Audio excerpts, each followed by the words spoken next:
This Pepperbox revolver was made by Guillaume or Gilles Mariette around 1850. This underhammer double-action system was patented by Gilles Mariette on July 17, 1839, and it is probably the best Pepperbox design ever made. Hello ladies and gentlemen, this is your favorite gun channel in beautiful bright Hunglish language. This is Capandball again, and I have a beautiful story about the European Pepperbox revolvers for you. But what is a Pepperbox revolver? The revolving cylinder or barrel assembly system is not a child of the 19th century. In fact, these guns since the 16th century were manufactured with matchlock ignition, wheel-lock ignition, flintlock ignition. The Pepperbox pistol is technically a revolver, where the cylinder itself is a full-length cluster of barrels. In this case, these bores are attached to a small frame that is rotating. These pistols were designed for close-range self-defense, point-blank range self-defense, so they lack the front side, the rear side mostly. The barrels are not rifled. Their caliber is much smaller than the contemporary military pistol calibers, but they were quite effective weapons. But before we continue, let me thank you for your support. Your donations through Patreon are vital for keeping the quality of the channel high. Here on Patreon, you will find exclusive content from me time by time. We are also present on History of Weapons and War platform, which is an excellent source of information for all the gun nuts. It is ad-free, so it is very comfortable to watch. If you like what I do, then please like, share, comment the video, because this will help the channel to grow. And also please subscribe, because if you subscribe, you will get notification each time I post something new. Thank you very much.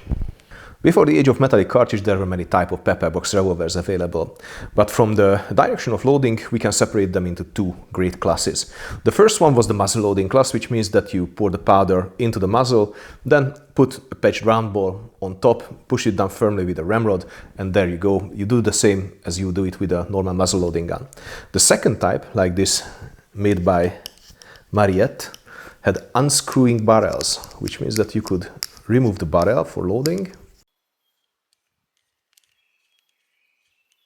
The grooves you saw on the muzzle of the barrels are not sign of rifling, but they are cut into the muzzle section to accept the key for unscrewing the barrels for loading. Unfortunately, the original set of the pistol is missing, but the key of my lathe fits perfectly. The Mariette models are loaded by unscrewing all four barrels first to access the chambers. The powder chambers accept only minimal powder charge. In the case of this little cricket, it is 12 to 15 grains of powder, depending on grain size.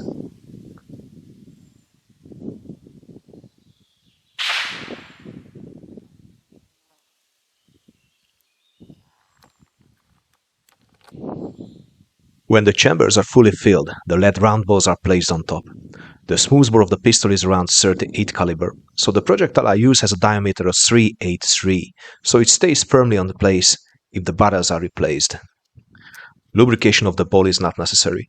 First, because the chance of a chain fire is very small. Second, because these guns were designed for discharging one full series and were intended to be reloaded after full cleaning, not in the middle of combat.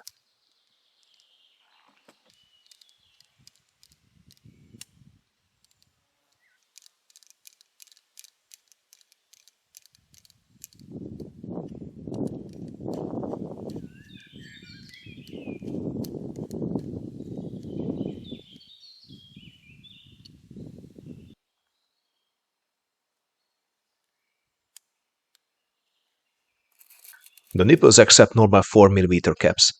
Capping is not difficult, as the little channel on the right side of the frame guides the caps to their exact place.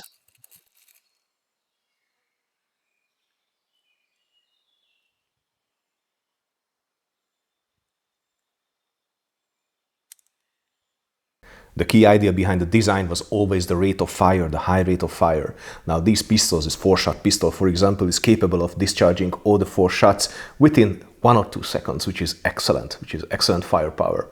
Well, they are small enough for concealed carry, they are rounded enough for concealed carry, and they seldom have any kind of safety because they must be immediately used when they are pulled. Let's see what the old lady can do at 8 meters distance.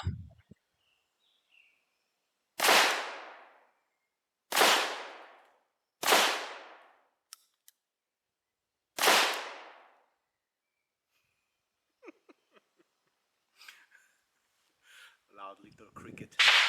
It still has 1, 2, 3, 4, 5, 6, 7, 8 shots in the target, which means that you can clearly hit the human-sized target. which means that it is a capable self-defense gun, even if the bullet velocity is low and the bullet weight is low, therefore the energy is low, it can still kill somebody from the other side of the table. And it's fast, very, very fast. Cute little pistol, I really have to say, it's a cute little pistol. It is not easy to trace the origins of the Pepperbox pistol because we know that the design itself, the rotating cylinder or drum, that was with us for centuries. But we know that the first popular pieces were manufactured probably by Henry Knock, this famous British inventor and gunmaker of the early years of the 19th century. He made quite popular flintlock versions of these pistols. Now, these pistols, they had a flintlock hammer, one pen, and after each shot you had to manually rotate the barrels to have a second shot. So this was quite far from what we call today as a Pepperbox, because we always think about the Pepperbox as a double-action revolver. It is quite interesting that the patenting of this system is connected to three persons. First, it was patented in 1818 in the United States by Captain Artemus Wheeler. In the same year, it was patented in the United Kingdom as well by Elisha Collier. We know him from his excellent quality revolving flintlock pistols. And in France, it was patented by Cornelius Coolidge, all in the same year. The design provided by Captain Wheeler was so promising that actually the US Navy tested these pistols, but finally they did not adopt it. These trials were held by the Navy in 1821, and last year, one of the trial rifles was put on auction by Rock Island Auctions. This was a 50-gauge rifle with a 32.6-inch barrel. Wheeler offered these arms for $100 to the Navy. This was very expensive by those times. Well, the idea was not an international hit, up until the introduction of the chemical ignition, the percussion cap. Now, that gave new wings to the concept. The first percussion Pepperbox pistol was made in Great Britain in the 1820s by Edward Beard Budding. Now, this guy was a very creative man because he was the one who invented the lawn mower. So, my dear fellowship of men, he's the one to blame why we have to cut the grass each Sunday. Now, he was manufacturing his Pepperbox pistols between 1825 and 30, but the exact number he made, well, we don't know that. The concept itself became very popular in the United States. It was Ethan Allen who made the first steps in designing the first really effective double-action percussion Pepperbox revolvers. Now, Ethan Allen's pistol was a true hit. Up until the introduction of the Colt revolvers, they were the most popular and most effective, probably most effective self-defense guns in the new continent. The Allen Turber Pepperbox became a true hit on the US market. It was a bit more clumsy than this Mariette Pepperbox because it had an external hammer on top of the frame. That's why they called it the bar hammer Pepperbox. But they were truly effective arms. I'm pretty sure that most of the 49ers would give half a kidney for such an effective arm. Many copies were made also on the US market, like Robinson Lawrence or Pearson Smith, they all made their copies, so they were available for everybody. The concept became popular in the 1840s in Europe, and from that time all the great production centers like Birmingham, London, Paris, Liege, Germanic states, they tooled up for the production of these little beasts. The Pepperbox concept remained popular up until the end of the 1860s, up until the introduction of the metallic cartridges. And if you check the pictures about the Civil War, American Civil War soldiers, you will find many who are posing with Pepperbox revolvers. Now, I'm pretty sure that most of these pictures, the revolvers are actually props for the image, but I'm pretty sure that many found their way to the battlefields. In fact, the first ever documented revolver use of my country, Hungary, is probably connected to a Pepperbox revolver. It was the 9th August 1849 at the Battle of Temesvár. This is the time of the Hungarian Revolution against the Habsburgs. Now, this was one of the last decisive battles of the conflict. An Austrian cuirassier discharged 6 shots very rapidly to the Hungarian soldiers. None of them scored a hit, but it was 6 shots, so this was probably a Pepperbox or some kind of early transitional revolver. Now, at this time, the cuirassier was equipped with 2 flintlock pistols, so I'm pretty sure that he was using something like this. Let's see the power of the beast on a metal popper.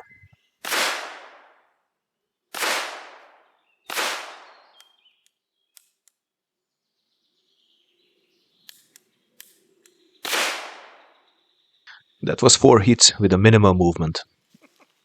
Let's talk a bit about the Mariette family. Well, my pistol was made by Gilles or Guillaume Mariette, sometime in the 1850s probably, in Liege. The Mariette family is a well-known gun-making family. They had the knowledge, they had the creativity, and they had the production capacity to serve the world. which means that they had everything that was needed to make them a big name. The name is so big that the Muzzleloading Association's International Confederation, the great organization that is uniting all the black powder clubs and all the black powder shooting associations all around the world, named its percussion revolver discipline after the Mariette family.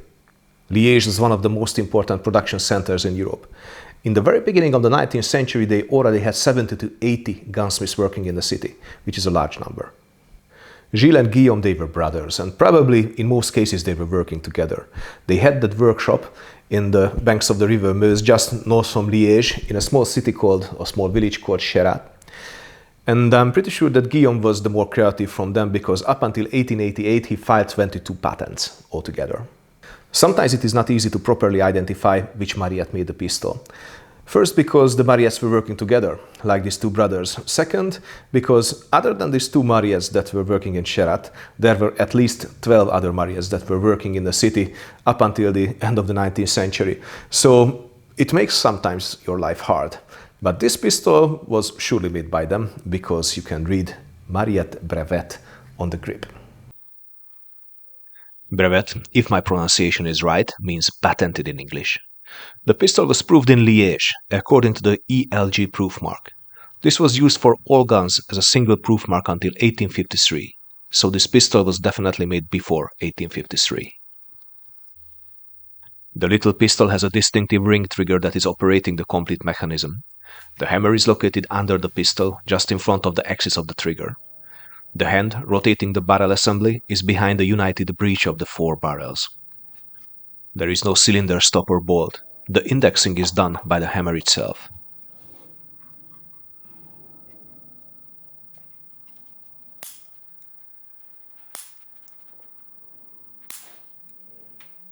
It is quite interesting to understand what ballistics this little beast had.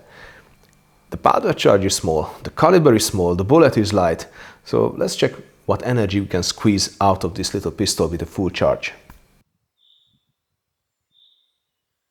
Let's measure the muzzle velocity of this beast.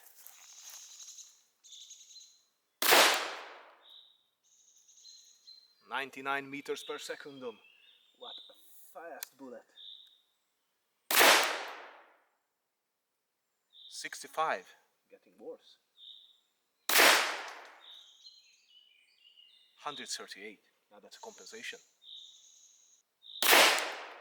The muzzle energy of the 383 round ball was only 30 to 50 joules. That is awfully low. Third or quarter of the energy of the 22 long rifle round.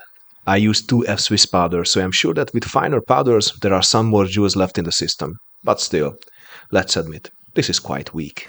Well, the Mariette Pepperbox is definitely not the strongest arm ever. It won't stop a raging bull, but I'm pretty sure that it still can do the job at the point-blank range or just till the other side of the card table.